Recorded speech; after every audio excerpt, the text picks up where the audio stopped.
క్రైస్తవులైన దేవుని బిడ్డల పట్ల అపవాది అయిన సాతాను యొక్క తంత్రములు ఎలా ఉంటాయో తెలుసుకుందాం. దేవుని సన్నిధిలో ప్రార్థన చేసుకోవడానికి ఆసక్తి లేకుండా చేస్తాడు. దేవుని వాక్యము చదవకుండా నిద్ర వచ్చేలా చేస్తాడు.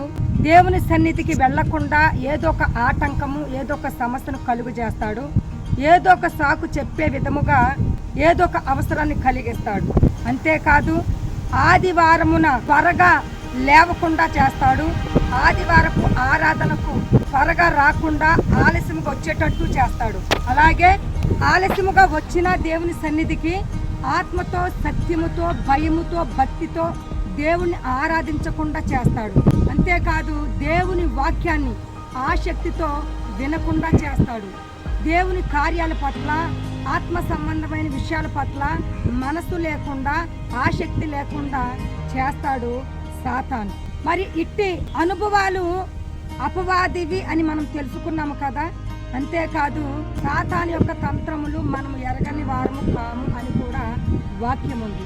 మరి ఇట్టి అనుభవాలన్నీ సాతానువే కాబట్టి సాతాను యొక్క తంత్రముల్లో చిక్కుకోకుండా జ్ఞానము కలిగి, వివేకము కలిగి, మెలకువ కలిగి, దేవుని కార్యాల పట్ల ఆసక్తి కలిగి ఉండండి. ఆమేన్.